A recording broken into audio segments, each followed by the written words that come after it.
The key to success on the field and in your backyard is a comprehensive game plan. So if you're building a fence or a deck this year, trust a Turkstra coach to design, quote, or order the right materials for your project. Visit a Turkstra Lumber near you to learn more. From the Ticats Audio Network, this is the Coach O Show with Luke Tasker. Hello and welcome to the Coach O Show with Luke Tasker. We are into Week 12 of the CFL. The Ticats at 3-7 after a tough loss to Montreal.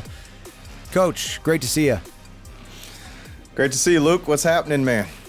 Not much. We're rolling through here, past the halfway point and on into a pair of Toronto games. Of course, Montreal last-minute field goals. I know you and I both, you as both player and coach, and I'm sure as a player, the last-minute field goals, and you've seen them probably go both ways. In your favor, they're incredibly exciting. And describe this one in Montreal as that last kick sailed through. I mean, had to have been a bitter exit from the field there.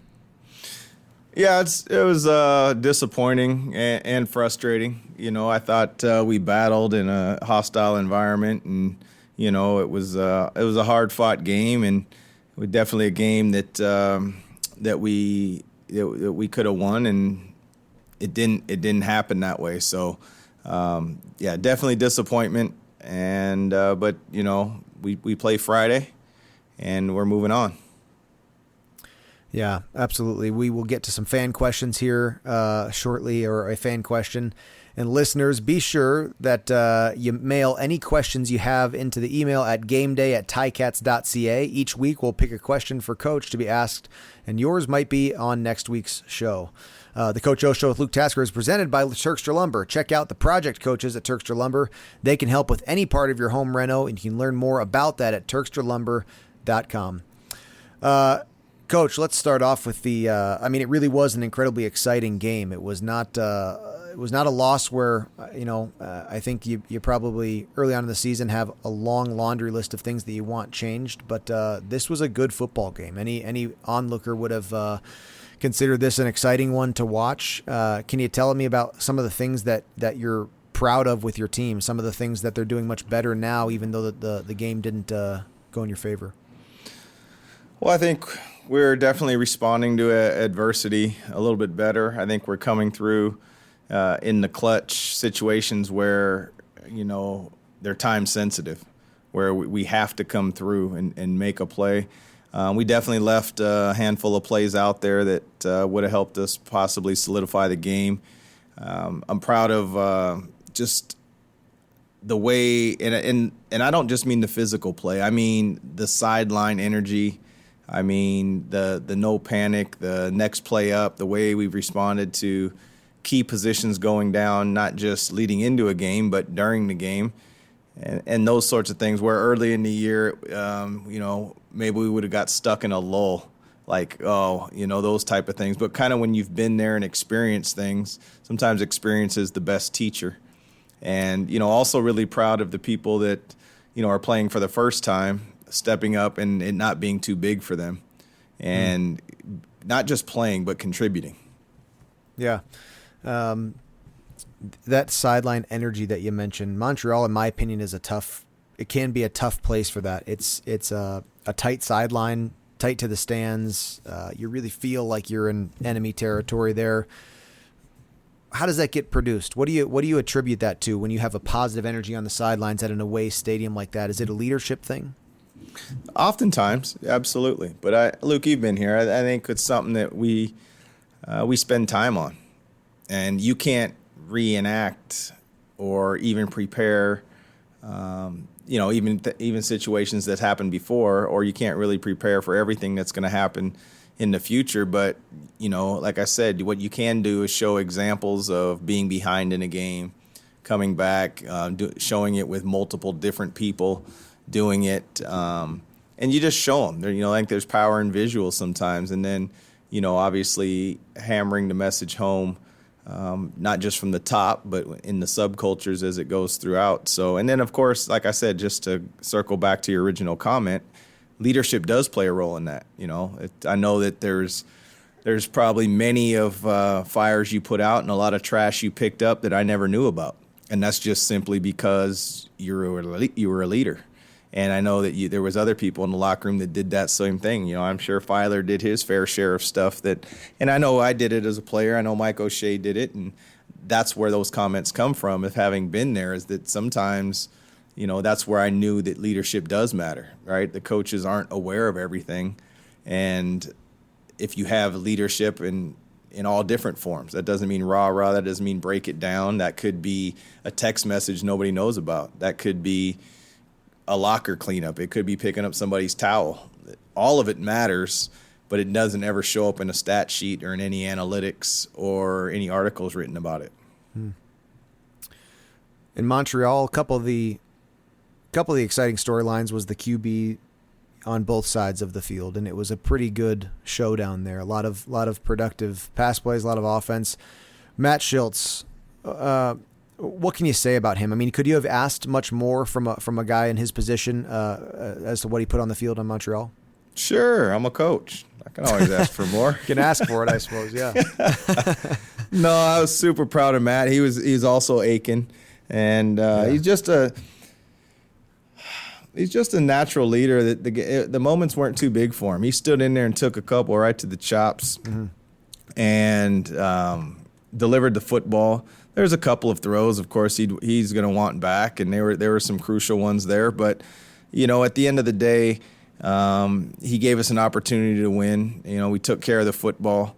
We did score some touchdowns, and, you know, we kept the sticks moving. And ultimately, when we needed the drive to give us an opportunity to kick the field goal, we found a way to get it done. And, you know, I just think that he's earned the respect. You know, I feel like, and I mean the respect of his teammates and really the organization.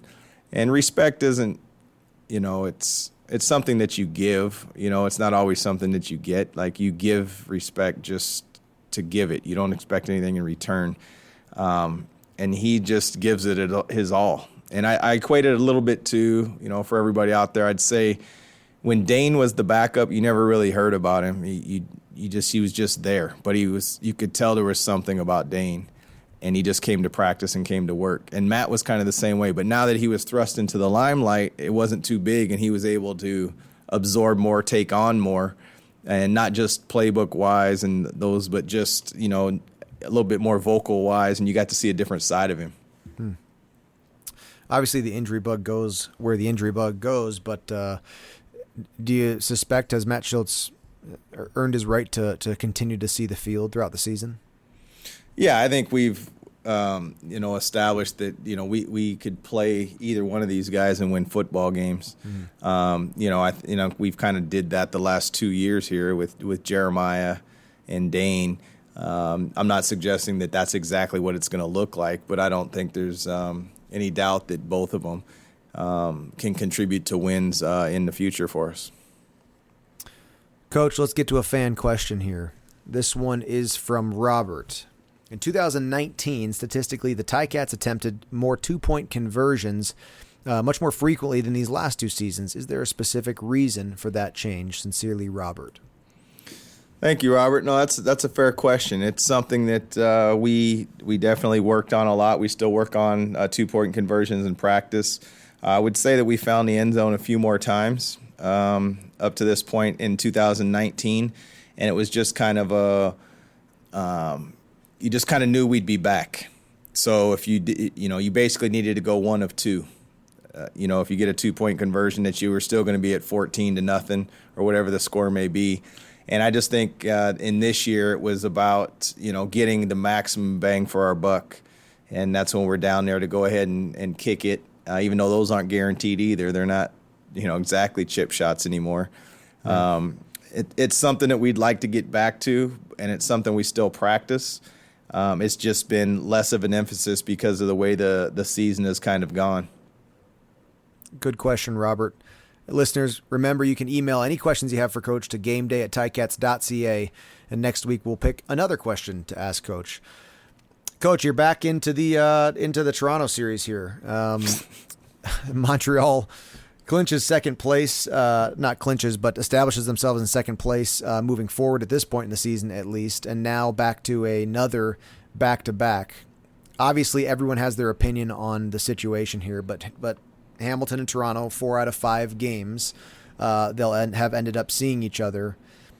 Halfway through that matchup, what's your opinion now of this unusual back-to-back series with Toronto? Well, now it's with 2 already done. This is more. I look at this more as a Labor Day and the day after Labor Day. This has been done before, and so that's kind of my approach to it. And 4 out of 5. There's that's a bigger picture, a bigger question or comment to actually follow up on. But right now we've done this before. We've played 2 in 14, or we've even played 2 in 7 days before. And so that's kind of how I'm viewing this. So I'm gonna just pretend the other 2 didn't happen, and we're just gonna move on and say we've done this portion before.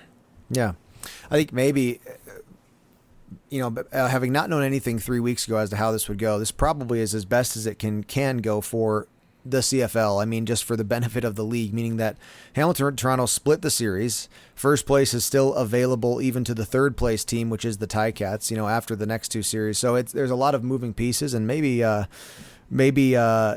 all the flack that the schedulers were getting, I think we're experiencing a pretty exciting stretch of East games here.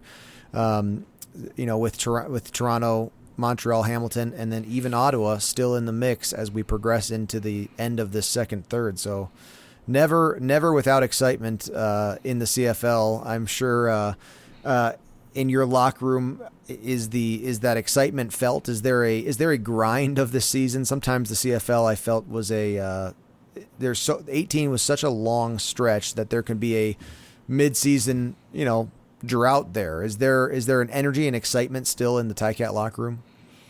Yeah, and Luke, I don't spend a ton of time down there, right? My reflection usually is the meeting room, and of course on the football field. And I kind of leave the locker room to the locker room. But you're not gonna have a choice. You know what our team meetings are like. Like you're gonna be a part of it, and then we're gonna make sure that the energy is what it is, and that's just kind of how we do things, and that's probably not going to waver as long as I'm in this chair. And I just think that you got to have a little bit of fun when you do this. Let's not get it twisted. Winning is fun. That's fun. But you got to take away the other things because it is a long season, and it's long on every. And you add 2 preseason games, you're at 20 weeks. You add 3 bye weeks, you're at 23 weeks. You add playoffs, and all of a sudden, it's a lot of football. And if you really think about like even some of the youth sport players, and even for those that are playing 12, maybe in the FBS, across the border, all of a sudden you're a sophomore, or from a sophomore to a junior, or a junior, like you're playing 2 seasons in one. Yeah. And that's not something that you can't, there's no preparation for that. It just happens. You can mentally prepare, you can prepare your body and do those sorts of things. But if you haven't gone through it, and you've actually stayed healthy for, call it 23, 24 weeks, that's a grind. And so to actually think that you can just do football, I'm coming full circle here to your comment about the excitement. If you don't initiate some of that or spark some of that, and it's just football for 25 weeks, I mean, shoot, I got a pretty good attention span, but not that kind. Yeah, you got to renew the mind every so often throughout that stretch. But really exciting stuff coming up for the Ticats. Back-to-back against Toronto starting this Friday night at 7:30. Toronto will be home hosting the Ticats. Coach, really, really excited for the upcoming matchup. All the best to your team as you guys prepare for Toronto. Awesome. Thank you. We're looking forward to it. Another episode of the Coach O Show with Luke Tasker is in the books. Let us know your thoughts. Email us at gameday@ticats.ca. Coach O and Luke are back next week to discuss the latest from the locker room. Subscribe to the Ticats Audio Network on Spotify or wherever you get your podcasts.